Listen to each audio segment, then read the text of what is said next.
निकासी के रूल्स बता रहा हूँ, मतलब आप खाते से निकाल रहे हो। यदि आपका एसबी अकाउंट है, मतलब सेविंग अकाउंट है, आपका कौन सा अकाउंट है? सेविंग अकाउंट है। सेविंग अकाउंट मतलब आपका बचत खाता है, सेविंग अकाउंट है और आपका बचत खाता है, और देश के सबसे बड़े बैंक में आपका बचत खाता है। तो उसके रूल्स बता रहा हूँ कि आप कितना निकाल सकते हो, आप दिन में कितना निकाल सकते हो, ये रूल्स मैं आपको बता रहा हूँ। ठीक है, पहला देखिए, यदि आपका खाता जो बेसिक खाता है, यदि आपका खाता कितना है? बेसिक खाता है, तो आप उससे खाते एसबीआई में, एसबीआई की बात करें, देश के सबसे बड़े बैंक की बात करें, सेविंग अकाउंट की, उसके निकासी के रूल्स आपको मैं बता रहा हूं कि आप कितना पैसा उसमें से निकाल सकते हो, एक दिन में आप कितना पैसा निकाल सकते हो। दो तरह के खाते पहले मैं बता रहा हूं जिसमें सबसे ज़्यादा दिक्कतें आती हैं। ठीक है, यदि आपने आपके बचत खाते पर, यदि आपने आपके बचत खाते पर चेकबुक ले रखी है,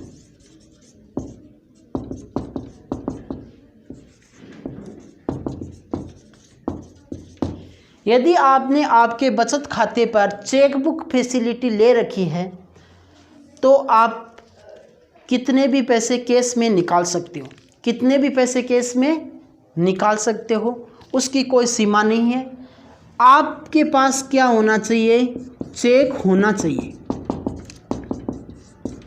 यदि आपके पास चेक है, यदि आपके पास चेक है बचत खाते का, यदि आपके पास चेक है, चेक लाइए, कितने भी पैसे निकालिए। किसकी बात कर रहा हूँ? एसबीआई की बात कर रहा हूँ। किसकी बात कर रहा हूँ? एसबीआई की बात कर रहा हूँ। एसबीआई में यदि आपने चेकबुक वाला खाता ले रखा है, बचत खाता है आपका, चेकबुक ले रखी है, चेकबुक लाइए, पैसे निकालिए, कोई दिक्कत नहीं है।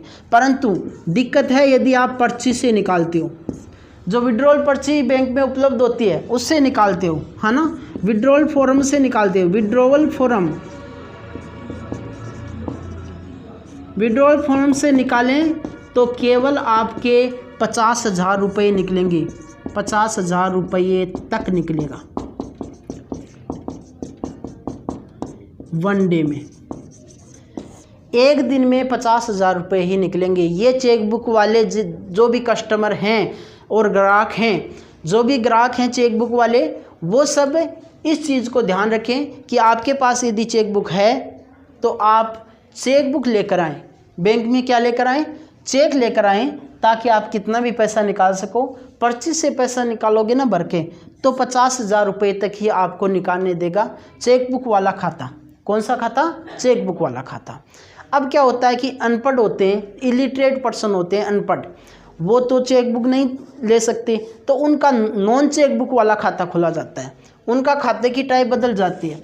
उनका खाता जिसने चेकबुक नहीं ले रखी हो, जो अंगूठे लगाते हो, वो नॉन चेकबुक खाता होता है, नॉन चेकबुक अकाउंट, मतलब बिना चेक वाला खाता, बिना चेकबुक वाला खाता। बिना चेकबुक वाला यदि हमने खाता ले रखा है ना, जिस पर चेकबुक उपलब्ध नहीं है, हम बैंक में जाएंगे, हम ये पता लगा सकते हैं कि खाता चेकबुक वाला है या बिना चेकबुक वाला है।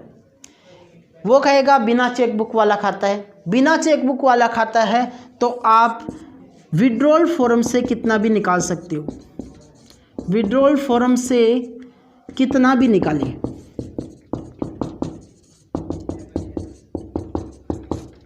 कोई सीमा नहीं है। यदि आपका चेकबुक वाला खाता नहीं है, आपने बैंक में जाकर खाता खुलाया है, ई मित्र की बात नहीं कर रहा हूँ मैं अभी, आपने बैंक से खाता खुलाया, चेकबुक नहीं ली है और बिना चेकबुक वाला खाता खुलाया आपने अंगूठा लगा के, तो आप विड्रॉल फॉर्म से कितना भी पैसा निकाल सकते हो, कोई सीमा नहीं है। क्योंकि आपके पास चेकबुक है ही नहीं, तो किससे निकालोगे? विड्रॉल फॉर्म से, निकालने वाली पर्ची से ही निकालोगे, इसलिए आप उसमें से कितना भी पैसा निकाल सकते हो, उसकी कोई दिक्कत नहीं है। परंतु पैसा यदि कैश में निकालते हैं हम, यदि पैसा हम कैश में निकालते हैं तो एक रूल्स लागू हो गया है जो हमारे डेयरी वालों को बहुत ज़्यादा परेशान कर रहा है। वो रूल्स है TDS रूल्स। ये ध्यान दें आप, यदि जो भी डेयरी और ज़्यादा पैसा निकालता है, जो भी अपने खातों से, जो भी कस्टमर, जो भी ग्राहक अपने खातों से ज़्यादा पैसा निकालता है वो टीडीएस के अंडर में आ सकता है। कब आ सकता है? इसलिए ज़्यादा निकासी न करें, खाते से ज़्यादा निकासी न करें। Income tax act 1961, income tax act 1961 के तहत सेविंग अकाउंट से,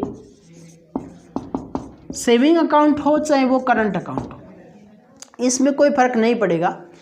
यदि आप खाते से निकासी करते हो, यदि आप खाते से निकासी करते हो तो टीडीएस कट रहा है। जो डेयरी वाले हैं उनके तो क्या है, दूध का पैसा आता है। अब डेयरी वालों के दूध का पैसा आ गया 30 लाख, 40 लाख, 50 लाख, तो टीडीएस कट जाता है। टीडीएस क्या होता है मैं बता दूं, टैक्स डिडक्शन एट स्रोत, डिडक्शन एट सोर्स, मतलब जहां पर इनकम हुई वहां पर ही टैक्स लग गया, वो है टीडीएस। जहां पर इनकम हुई वहां पर ही टैक्स लग गया, वो है टीडीएस। अब टीडीएस के रूल्स बता रहा हूं मैं। आप ज़्यादा पैसे निकालेंगे तो टीडीएस कैसे कटेगा आपके, वो रूल्स बता रहा हूं, ठीक है। आप बचत खाते से निकाले जा रहे हैं, मान लो निकासी रूल्स पर टीडीएस कैसे कट रहा है 2020 से 1 जुलाई 2020 से टीडीएस के नए नियम आए हैं। उसके बाद से डेयरी वाले और भी बिजनेस जो चला रहे छोटा मोटा, जो ज़्यादा पैसा निकालते खातों से, उनके टीडीएस की प्रॉब्लम आ रही है, उसके बारे में मैं बता रहा हूँ। निकासी आप कर रहे हैं खाते से, टीडीएस रूल्स चेंज हुए। इनकम टैक्स का एक्ट चल रहा है 1961। यदि कोई कंपटीशन का बच्चा देख रहा है तो टीडीएस का जो इनकम टैक्स एक्ट है वो 1961 चल रहा है। उसमें टीडीएस रूल्स हैं वो 194N, टीडीएस रूल्स 194N के तहत एक फाइनेंशियल ईयर मतलब एक साल में 20 लाख रुपए केस में निकालते हैं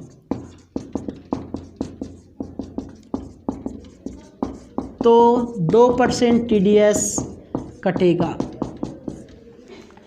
मोटी मोटी तौर पर यह है कि यदि आपने अपने खाते से एक साल में, एक फाइनेंशियल ईयर जो 1 अप्रैल से 31 मार्च तक होता है, 1 अप्रैल से 31 मार्च तक होता है, या 1 ईयर, 1 साल हो गई, मतलब 1 साल में यदि आपने 20 लाख रुपए अपने खाते से निकाले केस के अंदर, तो आपको 2% टीडीएस कट जाएगा। आपका 2% क्या कट जाएगा, टीडीएस कट जाएगा।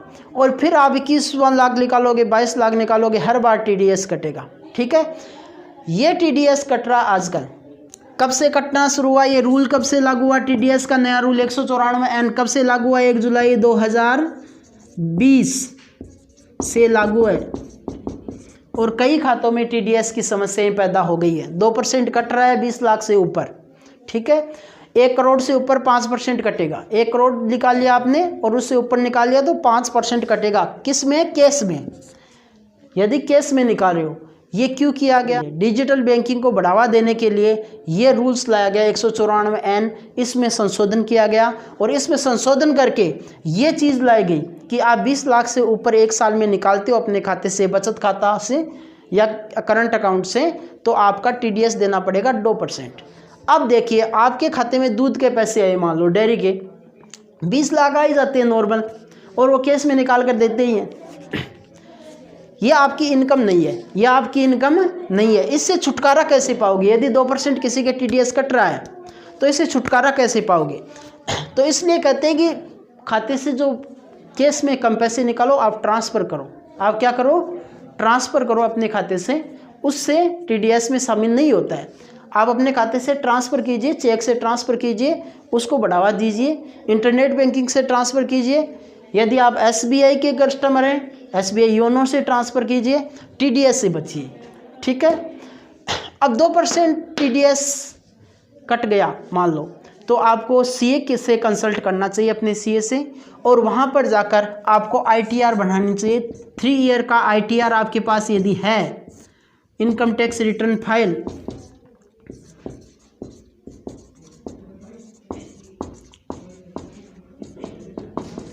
ये भराइए आप, इनकम टैक्स रिटर्न फाइल भराइए, ITR भराइए, 2% TDS आपको रिफंड हो सकता है। 3 साल की आपको भरानी है, ITR आपको 3 साल की भरानी है SCA से, और वो आपको रिफंड करा सकता है 2%, जो आपका पैसा कटा है 2% वो आपको रिफंड करा सकता है। 2% पैसा आपका जो कटा है वो ITR भराने से, आपके इनकम टैक्स रिटर्न फाइल भरने से आपकी रिफंड हो जाएंगे, क्योंकि आपकी इनकम नहीं है, क्योंकि आपकी इनकम नहीं है। सबसे ज़्यादा दूध वालों की ये प्रॉब्लम आ रही है, जो डेयरी उद्योग खोल रखा है। अब इनकम तो होती नहीं, तो वो तो ग्राहकों की इनकम है, डेयरी वाले तो पानी मिलाकर बहुत ज़्यादा इनकम कमाते हैं, वो नहीं दिखानी होती यहाँ पर। आपको यहाँ पर ये देखना है कि इनकम टैक्स की रिटर्न की फाइल भर दो, है ना, उससे आपका काम आसान हो जाएगा, ये TDS नहीं कटेगा, फिर आप केस में निकाल सकते हो, आपका रिफंड हो जाएगा। परंतु 1 करोड़ से ज़्यादा मत निकालना, वो तो यदि आपकी फाइल भरी हुई है तो भी TDS कटेगा। 2% 20 लाख से ऊपर, ज़्यादातर कस्टमर हैं वो 20 लाख से ऊपर तुरंत हो जाता है, और वो कटने लग जाते हैं ना, 6 महीने 7 महीने में 20 लाख से ऊपर हो जाता है, तो वो कटने लग जाता है 2% TDS। आप इनकम टैक्स की रिटर्न की फाइल भरें और इस TDS से मुक्ति पाएँ। ये केस निकासी का ये नया रूल 2020 से लागू हुआ है, और अभी लोगों के खातों में थोड़ा दिक्कत पैदा हो रही है ना, कट रहा है TDS। बहुत सारों ने इनकम टैक्स रिटर्न फाइल नहीं भरी है, फाइल भरें और TDS से आप छुटकारा पा सकते हैं, ये रिफंड भी हो जाएगा। हमने देखा कि निकासी में कौन कौन से रूल्स थे। निकासी में एक खाता होता है जो कि बेसिक सेविंग होता है। बेसिक सेविंग वाले खाते पर मैं पहले भी बता चुका हूँ, निकासी आप कर लीजिए, परंतु 4 निकासी के बाद में इस पर टैक्स। बेसिक सेविंग अकाउंट में निकासी कर लीजिए, कोई दिक्कत नहीं है, ठीक है, परंतु बेसिक सेविंग बैंक अकाउंट होता है वो, इस पर 4 निकासी फ्री हैं, और उसके बाद में आपको चार्ज देने होते हैं। वो चार्ज हैं 15 रुपये प्लस GST, और GST है 18%, ठीक है। निकासी हो जाती है। यदि आपका BSBDA अकाउंट है, बेसिक सेविंग है, जिसे जीरो बैलेंस वाला खाता कहते हैं, 4 निकासी करने के बाद में आपको चार्ज वसूल करेगा। अगर आपको वीडियो पसंद आया तो लाइक कीजिए, शेयर कीजिए, और नए वीडियोज़ को पाने के लिए चैनल को सब्सक्राइब कीजिए, बेल आइकन को प्रेस कीजिए।